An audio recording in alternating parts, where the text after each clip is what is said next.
Bom, boa tarde, senhoras, senhores, conselheiros e conselheiras.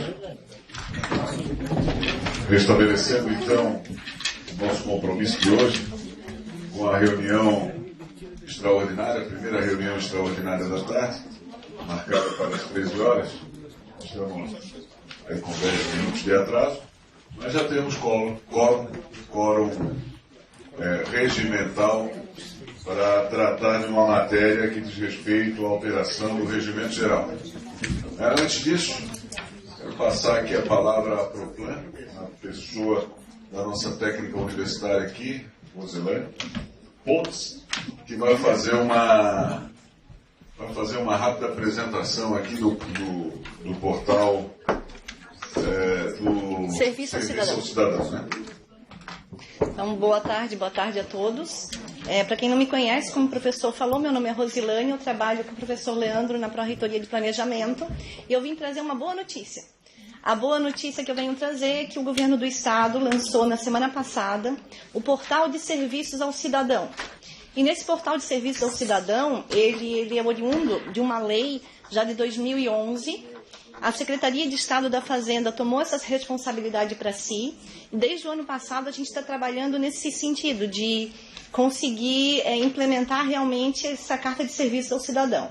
Aqui na UDESC nós trabalhamos em parceria, claro, com a Secretaria de Estado da Fazenda, mas também com a Secretaria de Comunicação para poder conseguir inserir alguns dos serviços que a UDESC presta.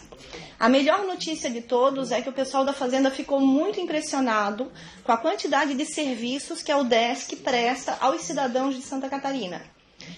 E o que eu venho fazer aqui? Eu venho informá-los que nem todos os serviços da UDESC estão ali cadastrados, certo? Mas a partir da semana passada nós temos autonomia para cadastrar e, eventualmente, tirar algum serviço que nós estejamos prestando. Nós entramos em contato com as direções desde o ano passado. Então, com base na Carta de Serviço ao Cidadão que tinha sido feita pela PROEX, nós começamos o trabalho e tentamos fazer uma adequação às exigências da Secretaria da Fazenda. Vocês vão ver que existem alguns serviços que provavelmente vocês podem ter até colocado para a PROEX que não estão ali. Por quê? Porque existem algumas exigências. A primeira delas é que tem que ser uma atividade contínua, ou seja, o cidadão entra em contato com a UDESC e, por exemplo, nós temos no Cefid existe uma série de ações que são desenvolvidas, são serviços desenvolvidos de forma contínua, como, por exemplo, a questão da fisioterapia, enfim, são atividades contínuas. Não pode ser um programa de extensão que tenha uma ou duas ações, tem que ser algo mais contínuo. O que eu vou pedir para vocês? Eu vou mostrar rapidamente, né? Vou pedir ajuda da nossa colega. Entrando, eu vou mandar para todos também, o pessoal da comunicação fez uma notícia falando sobre o Portal de Serviço ao Cidadão. Eu vou pedir para vocês, quando tiverem uma possibilidade, entrarem nesse portal, verificarem se os serviços que vocês eventualmente prestam estão lá ou não. Se não estiverem, entrar em contato com a Proplan, porque nós mandamos as informações, mandamos um formulário com todas as indicações do que deve ter nesse serviço ou não, para a gente poder inserir na página. Nós temos essa autonomia de inserir e tirar a qualquer tempo. No entanto, nós vamos fazer semestralmente, nós vamos verificar junto aos centros quais são os serviços que ainda estão em execução e aqueles serviços que já não estão mais em execução nós vamos tirar da página e verificar novos serviços que eventualmente vocês prestem. Certo? Então, nesse sentido, eu só gostaria de mostrar rapidamente para vocês.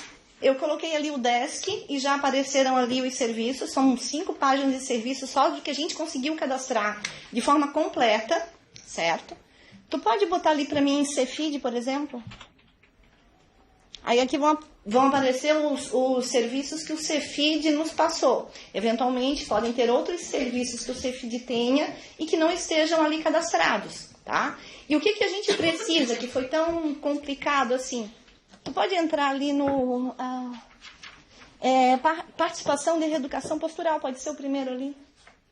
Tá? Então a gente tem que colocar qual é a finalidade, nós temos que colocar quais são os requisitos exigidos para o cidadão poder receber aquele serviço, quais são as etapas do serviço, de que forma que ele pode entrar em contato com a UDESC, não pode ser e-mail de professor, tem que ser algo institucional, certo? Então, eu vou pedir também aos diretores gerais que, posteriormente, nos indique uma pessoa que a gente possa entrar em contato, um setor que nós possamos entrar em contato de forma periódica para verificar se os serviços são aqueles mesmos, porque a gente não pode deixar na página algo que a gente não esteja mais prestando, certo? Então, eu peço a atenção de todos nesse sentido e agradeço. Obrigada. Obrigado, Rosana. Era isso, muito obrigada. Bom, iniciando então a nossa reunião extraordinária, presencial do Conselho Universitário, com um quórum mínimo de 3/5, previsto no inciso 2º do artigo 14 do Estatuto e no artigo 277 do Regimento Geral da UDESC, iniciamos com a parte de expediente, né? Que nós não temos nada de expediente, o pleno algo de expediente, a ata já fica, essa ata dessa reunião fica para a próxima reunião, e então já partimos para o terceiro item, que é a ordem do dia. Nós temos, na verdade, apenas um processo, né? O processo 7.599/2018, cujo interessado é o gabinete do reitor, e o assunto é que solicita a alteração do parágrafo único do artigo 58 do Regimento Geral. O relator, esse que nos fala. Então, vou ao meu posto lá e passo a presidência, nesse momento, para o professor Leandro Zivirto.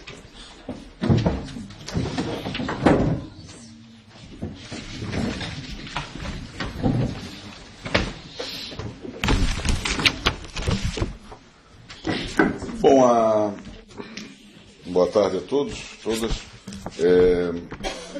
Na verdade, o relato já havia sido disponibilizado, né? Eu não vou me ater à leitura do relato, mas sim explicar a vocês os motivos pelos quais nós estamos fazendo essa proposição de alteração do parágrafo único.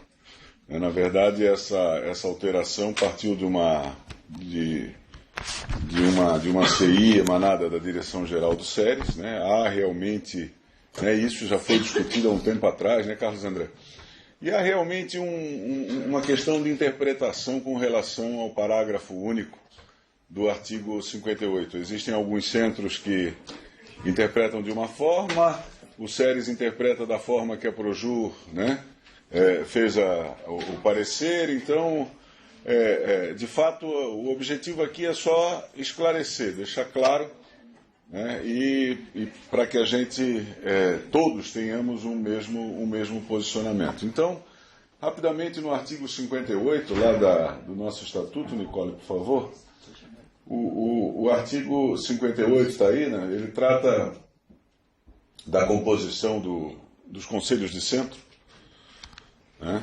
Então diz lá, o número de integrantes do Conselho de Centro para atender ao disposto no artigo 41 do Estatuto será, né? Então, um centro que tem até 60 professores efetivos, acima de 61 e 120, aí fala mais ou menos do número e da proporcionalidade professor técnico, né? Professor técnico, discente e membro externo, né? O parágrafo único, que é o objeto dessa alteração, unicamente o parágrafo único, né? Redundante, mas diz lá, quando o diretor administrativo for um servidor técnico universitário, o número de integrantes desse conselho será acrescido em 3 membros representantes docentes. Então, de fato, essa é a condição, e o que se entendia era o seguinte: então, tendo o diretor administrativo sendo um técnico, independente dele fazer parte do conselho ou não, tem que ter mais 3. Esse é o entendimento da Procuradoria Jurídica, né? E o entendimento de outros centros, inclusive, é de que só quando o diretor administrativo efetivamente compor o conselho. E aí, consequentemente, mais 3 para preservar a questão da proporcionalidade da LDB. Acreditamos que essa foi a intenção, né, de quem escreveu, do momento em que foi aprovado essa situação. Mas, em função dessa questão dúbia de interpretação, nós estamos fazendo a seguinte proposição de alteração do parágrafo único. Pode rolar um pouquinho mais, Nicole. Um pouquinho mais lá. Quando o diretor administrativo for um servidor técnico universitário e compor o Conselho de Centro como diretor indicado, como diretor indicado pelo diretor-geral, de acordo com o inciso 2 do artigo 41 do Estatuto da UDESC, o número de integrantes desse conselho será acrescido em 3 membros representantes docentes.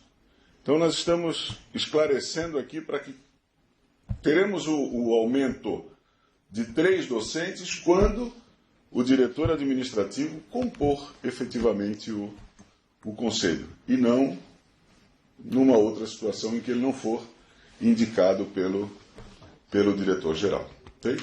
Dessa forma, então, a gente é favorável à alteração do parágrafo único do artigo 58 do Regimento Geral da UDESC. Obrigado, senhor Tomás. Então, em discussão, alguém precisa falar 3 minutos. O senhor Carlos André, mais alguém? Encerramos a discussão.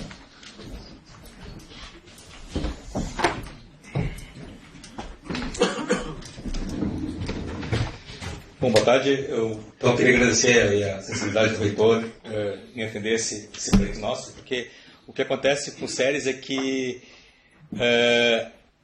apesar do entendimento de que só faz sentido aumentar o número de professores no Conselho de Centro se o diretor administrativo é um técnico e ele é um dos representantes dos diretores no Conselho de Centro, não é o que está escrito aqui.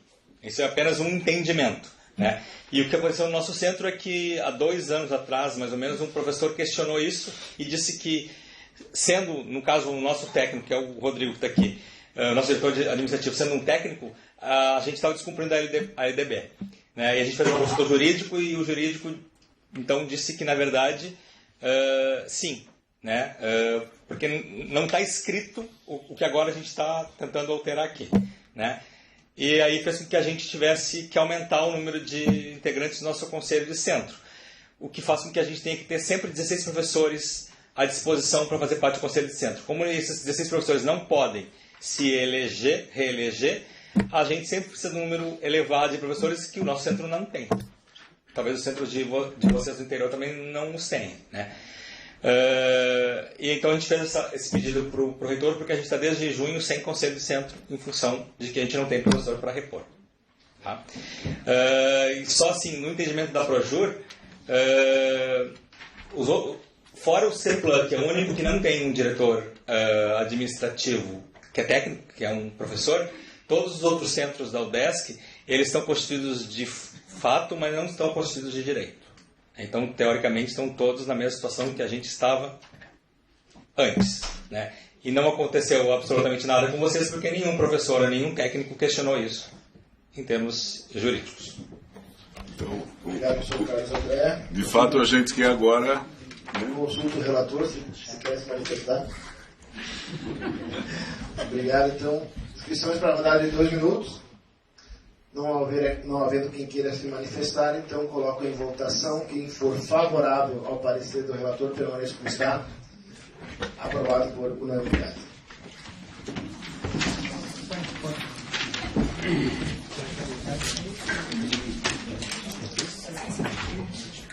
(13h23). Isso. Posso informar. Nós temos aí, foi hoje de manhã passado uma lista de presença que é da reunião ordinária. Vamos passar agora da reunião extraordinária, essa aqui termina agora. E na sequência vocês terão uma outra lista de presença, que é a lista de presença da extraordinária feita por Dilma, que iniciará daqui a 6 minutos. 13h30. Encerrada então a reunião extraordinária, a primeira reunião extraordinária do dia.